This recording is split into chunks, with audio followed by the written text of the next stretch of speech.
Welcome to part 2 of this video. अगर आपने DSA fundamentals का पार्ट 1 नहीं देखा है तो आई वुड सजेस्ट कि आप सबसे पहले पार्ट 1 देखो। उसका लिंक मैं ऊपर आपको आई बटन में दे दूंगा एंड देन आप पार्ट 2 देखना, क्योंकि पार्ट 1 में हमने सारे बेसिक फंडामेंटल्स को क्लियर किया है। आपको कौन सा प्रोग्रामिंग लैंग्वेज चूज करना है एंड किस तरीके से डीएसए को स्टार्ट करना है, डीएसए की कैटेगरीज, सब कैटेगरीज, बहुत सारी चीजों के बारे में हमने वहाँ पर बात किया है। एंड ये जो पार्ट 2 है ना वीडियो का, it's totally all about the advance data structures, problem solving techniques and complex data structures के बारे में ये पूरा वीडियो रहने वाला है। So yes, let's begin with the video. Now we are going to talk about advanced data structures. अब basically advance data structures क्या होते हैं? जब बेसिक डाटा स्ट्रक्चर्स जैसे कि अरे, लिंक लिस्ट, ट्रीज सफिशिएंट नहीं होते किसी भी प्रॉब्लम को सॉल्व करने में, then we use advance data structures. अब ये क्या करते हैं ना, एक कॉम्प्लेक्स प्रॉब्लम्स को बहुत ही एफिशिएंटली सॉल्व करते हैं within the time complexity of O log n और ओ रेज टू 1 के टाइम कॉम्प्लेक्सिटी के अंदर में। अब इसमें 5 टाइप्स के एडवांस डाटा स्ट्रक्चर्स देखने को मिलते हैं। दे आर ट्राई, जिसको हम लोग बोलते हैं prefix trees, segment trees, Fenwick trees, disjoint set and suffix trees and arrays. अब चलो ये भी समझ लेते हैं कि पांचों डाटा स्ट्रक्चर्स का रोल क्या है। सो जो सबसे पहले हमारे पास में आता है, ट्राई एक स्पेशल तरीके का ट्री है जो स्ट्रिंग्स को स्टोर करने के लिए यूज किया जाता है। एंड ये क्या करता है ना, ये हर नोड में जो भी हमारे पास में ट्रीज के अंदर में नोड होते हैं ना, ये उनकी कैरेक्टर्स की वैल्यूज को रिप्रेजेंट करने का काम करता है। ये बेसिकली वहां पर यूज किया जाता है जहाँ पे हम लोग को डाटा को बहुत ही रैपिडली इसको सर्च करना है, उसको रिट्राइव करना है और उसको डिलीट करने का काम करना है। Then comes the segment tree. अब जो ये सेगमेंट ट्रीज है ना, ये भी एक पावरफुल बाइनरी ट्री है जो रेंज क्वेरीज को क्विकली प्रोसेस करता है। जो भी हमारे पास में एरेस होते हैं उनकी ये रेंज को बहुत ही क्विकली प्रोसेस करने का काम करता है। एंड जो फेनविड्थ ट्रीज होता है, ये भी एक तरीके का रेंज सम्स को एफिशिएंटली सॉल्व करता है, लेकिन ये सेगमेंट ट्री से थोड़ा सा सिंपल होता है। एंड इसका एक एडवांटेज भी है कि as compare to the segment trees, Fenwick trees थोड़ी सी कम मेमोरी स्पेस लेता है। जो डिसजॉइंट सेट होता है, ये एक स्ट्रक्चर होता है एलिमेंट जो सेपरेट और नॉन ओवरलैपिंग ग्रुप्स के अंदर में चीजों को रखता है। अब ये कैसे काम करता है, जो हमारे पास में डिसजॉइंट सेट्स है, इसके दो ऑपरेशंस होते हैं। एक होता है फाइंड और एक होता है यूनियन। फाइंड का काम ये होता है ना कि जो भी एलिमेंट होते हैं ये उसको फाइंड करता है कि ये किस ग्रुप से है। अब जो ये यूनियन है ना, ये दो ग्रुप्स को आपस में मर्ज करने का काम करता है। सफिक्स ट्रीज एंड एरेज होते हैं, ये दोनों स्ट्रिंग से रिलेटेड एडवांस मैचिंग प्रॉब्लम्स को सॉल्व करते हैं। फॉर एग्जांपल जो सफिक्स एरेज है, ये किसी भी बड़ी स्ट्रिंग्स के अंदर एक छोटी स्ट्रिंग बोले तो पैटर्न को फास्टेस्ट तरीके से ढूंढने का काम करता है। सफिक्स ट्रीज जो होता है, ये सफिक्स को स्टोर करने के लिए ट्री स्ट्रक्चर का यूज करता है। ये ज्यादा कॉम्प्लेक्स है पर सफिक्स एरेज से ज्यादा पावरफुल भी होता है। ये आई होप आपको पांचों के बीच में क्या क्या डिफरेंस है, पांचों का यूज केस क्या है, क्या रोल है, आपको ये समझ में आ गया एडवांस डाटा स्ट्रक्चर्स के अंदर में कॉम्प्लेक्स डाटा स्ट्रक्चर्स। अब जो कॉम्प्लेक्स डाटा स्ट्रक्चर्स होते हैं, they are not to minimize the memory space और टाइम, बट इसका यहाँ पर काम होता है हार्ड डिस्क की जो स्पेस होती है, एसएसडी की जो स्पेस होती है, उसको मिनिमाइज करना। अब ये भी बहुत इंपॉर्टेंट है क्योंकि आप जो भी एप्लीकेशन बनाओगे, वी वांट एफिशिएंट तरीके से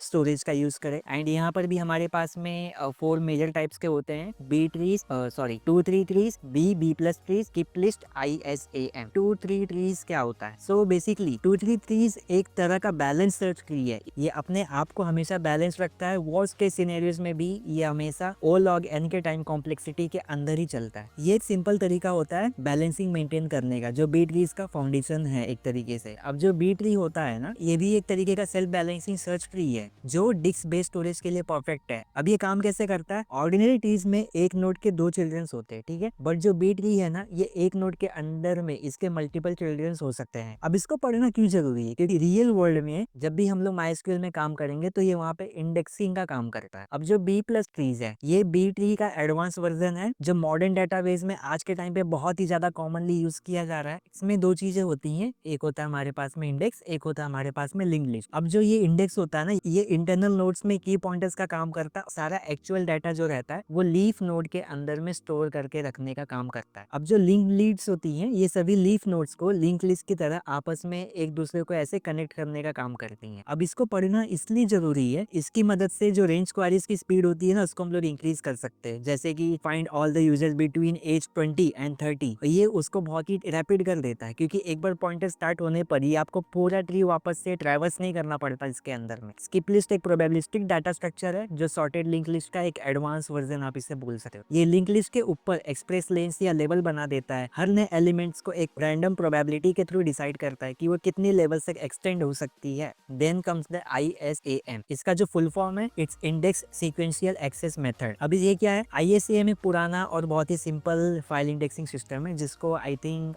IBM ने बनाया था। एंड ये डाटा को सीक्वेंशियली एक के बाद एक स्टोर करता है और उस पर एक सेपरेट इंडेक्स फाइल बना देता है। इंडेक्स से पता चल जाता है कि फाइल जो है वो पूरे रिकॉर्ड में कहाँ पर है। अब इसको समझने के लिए हम लोग इसको दो चीजों से समझते हैं, एक होता है हमारे पास हिस्टोरिकल पॉइंट ऑफ व्यू से और दूसरा हम लोग इसको समझते हैं मॉडर्न पॉइंट ऑफ व्यू से। अब देखो हिस्टोरिकल में क्या होता है ना, ये रैंडम एक्सेस कर सकता है रिकॉर्ड्स को, अब चाहे वो सीक्वेंशियल मैनर में हो चाहे रैंडमली किसी भी फाइल के अंदर में हो। बट मॉडर्न कॉन्टेक्स्ट में अगर आप देखोगे IACM की जगह आज के टाइम पर B प्लस ट्रीज ने ले लिया है, because it's much more simpler compare to IACM। Insertion या डिलीशन ऑपरेशन को परफॉर्म करना थोड़ा सा टफ पड़ जाता था। एक बार आप कॉम्प्लेक्स डाटा स्ट्रक्चर पढ़ लोगे देन आपको कवर करना है indexing. What is indexing? Indexing एक डाटा स्ट्रक्चर है जो आपके डाटाबेस टेबल में डाटा रिट्राइवल की जो स्पीड होती है उसको बढ़ा देता है। इससे आप एक नॉर्मल टेक्स्ट बुक की तरह समझ सकते हो। फॉर एग्जाम्पल आप मार्केट गए, मार्केट से आपने जावास्क्रिप्ट की बुक लेकर आ गए, but now you have to find content of loops. तो आप डायरेक्टली पूरे पेज को तो पलटोगे नहीं कि लूप का जो कंसेप्ट है वो कहाँ पर है। आप क्या करोगे, आप टेबल ऑफ कंटेंट पर जाओगे, वहां पर आप लूप देखोगे कि yes loop is on page number 75, आप डायरेक्टली पेज नंबर 75 पर पहुंच जाओगे। सो डाटाबेस में इंडेक्सिंग से हम डाटा को डिस्क पर सीक्वेंशियली स्कैन करने की जगह सीधे उसकी लोकेशन पर पहुंच जाते हैं। ठीक है, आपको ये समझ में आया इंडेक्सिंग क्या है। अब ये इंडेक्सिंग बेसिकली मैंडेटरी क्यों है? अब देखो इंडेक्सिंग की जरूरत तब पड़ती है जब हम लोग तीन काम करते हैं, या तो हम लोग को डाटा को बहुत ही फास्ट तरीके से सर्च करना होता है, या तो उसमें कोई भी एक ऐसा यूनिक एनफोर्समेंट लगाना होता है ताकि कोई भी जो डाटा है वो वापस से रेप्लिकेट ना हो पाए। एंड जब भी हम लोग को सॉर्टिंग की जो स्पीड होती है जब उसको इंक्रीज करना होता है तो हम लोग यहाँ पर इंडेक्सिंग का जो फ्रेमवर्क है उसको यूज कर सकते हैं। इंडेक्सिंग को हम लोग दो मेन कंपोनेंट्स में डिवाइड करते हैं, एक होता है हमारे पास में लीनियर इंडेक्सिंग एंड दूसरा है ट्री बेस्ड इंडेक्सिंग। अब जो ये लीनियर इंडेक्सिंग है इसमें इंडेक्स एंट्रीज को सीक्वेंशियली एक के बाद एक स्टोर किया जाता है इस तरीके से, एंड ये सर्च करने के लिए हमेशा बाइनरी सर्च का यूज करने वाला है। इसमें हमारे पास में दो टाइप्स होते हैं, एक होता है हमारे पास में प्राइमरी इंडेक्सिंग और दूसरा होता है हमारे पास में सेकेंडरी इंडेक्सिंग। अब जो प्राइमरी इंडेक्सिंग है इसको हम लोग बोलते हैं क्लस्टर्ड, और ये जो होता है इट्स नॉन क्लस्टर्ड। इसका काम होता है इंडेक्सिंग का जो ऑर्डर और डाटा का जो डिस्क पर स्टोर करने का फिजिकल ऑर्डर होता है वो सेम होने वाला है, एंड एक टेबल में सिर्फ एक क्लस्टर्ड इंडेक्स हो सकता है जैसे कि कोई प्राइमरी की हो गया। सेकेंडरी इंडेक्स में जो नॉन क्लस्टर्ड है इसमें क्या होता है, इंडेक्सिंग का जो ऑर्डर या डाटा टाइप के जो फिजिकल स्टोरेज ऑर्डर है वो अलग अलग होते हैं। इंडेक्स डाटा के लोकेशन पॉइंटर से स्टोर करता है। एक टेबल में we can have multiple secondary indexes. Then comes the tree based indexing. इसमें हमारे पास में दो होती है, B trees and B plus tree. अब ये इंडेक्सिंग डाटा को हायरार्किकल ट्री स्ट्रक्चर में स्टोर करता है। ये मॉडर्न डाटाबेस में आज के टाइम पे SQL हो गया उसमें ये बहुत ही ज्यादा यूज होता है। इट्स सेल्फ बैलेंसिंग ट्री, और ये साथ ही साथ डिस्क का जो इनपुट आउटपुट होती है उसकी कंप्यूटिंग को भी ये मिनिमाइज करता है। इंडेक्सिंग के बाद में आता है हमारा प्रॉब्लम सॉल्विंग टेक्निक, बहुत ही ज्यादा इंपॉर्टेंट है ये। इसमें ये पता चलता है कि आप किस तरीके से प्रॉब्लम को सॉल्व करोगे। इसके भी बहुत सारे टाइप्स हैं जैसे कि recursion, backtracking, dynamic programming, greedy algorithms, divide and conquer, brute force, cyclic sort, merge intervals, multithreaded and randomized algorithm. इसके अलावा भी इसके बहुत सारे टाइप्स होते हैं अंदर में, बट इंडस्ट्री में वो सब यूज नहीं किया जाता, सो मैंने उसको यहाँ पे कंसीडर नहीं किया। एंड जो इंडस्ट्री में जो सबसे ज्यादा यूज होते हैं वो ये ऊपर के ये पांच है, जो होता है recursion, backtracking, dynamic programming जिसको हम लोग DP बोलते हैं, and then greedy algorithms and divide and conquer. तो चलो अब हम लोग ये जान लेते हैं कि पांचों का क्या क्या यूज केस है। जो भी हमारे पास में कोई फंक्शन होगा वो खुद को इतनी बार कॉल करेगा, इतनी बार कॉल करेगा तब तक जब तक कि उसको कोई एक बेस कंडीशन नहीं मिल जाता। अब ये कैसे काम करता है, ये कोई भी जो बड़ी प्रॉब्लम्स होती है ना ये उसको छोटे छोटे पार्ट्स में स्प्लिट कर देता है। Then comes the backtracking. ये एक सर्च एल्गोरिदम है जो रिकर्सन पर ही बेस्ड है, बट ये हर पॉसिबल सॉल्यूशन को ट्राई करने वाला है। उसके बाद में आता है हमारे पास में डायनामिक प्रोग्रामिंग, इंडस्ट्री में हम लोग इसको DP बोलते हैं, एंड ये एक तरीके का ऑप्टिमाइजेशन टेक्निक है जो उन प्रॉब्लम्स के लिए यूज होता है जिनमें ओवरलैपिंग सब प्रॉब्लम्स और ऑप्टिमल स्ट्रक्चर होते हैं उस यूज केस में। अब जो DP है वो कैसे काम करता है, वो बार बार सेम सब प्रॉब्लम्स को सॉल्व करने से बचने के लिए उन सब प्रॉब्लम्स के जो भी रिजल्ट्स होते हैं उसको अपने मेमोरी में पहले से ही वो स्टोर करके रखता है। अब जो डायनामिक प्रोग्रामिंग है इसके भी दो टाइप्स होते हैं, they are memoization, MEMOIZATION, memoization and tabulation. अब जो मेमोइजेशन होता है ये टॉप डाउन को फॉलो करता है, एंड टेबुलेशन जो होता है वो हमारा बॉटम अप को फॉलो करता है। जो मेमोइजेशन है इसका काम होता है रिकर्जन प्लस डाटा को रिजल्ट्स को स्टोर करके रखना। जो टेबुलेशन होता है ये इटरेटिव अप्रोच को फॉलो करता है, और ये डायनामिक प्रोग्रामिंग के जो टेबल्स होते हैं उसको बहुत ही जल्दी फिल करने का काम करता है। अब जो ग्रीडी एल्गोरिदम है वो एक ऐसा अप्रोच है हम हर स्टेप्स पे एक लोकल ऑप्टिमल चॉइस लेकर चलते हैं, और इसमें हम लोग ये एक्सपेक्ट करते हैं कि ये लोकल ऑप्टिमल चॉइस को चूज करेगा वो ग्लोबली एक तरीके का ऑप्टिमल सॉल्यूशन देगा।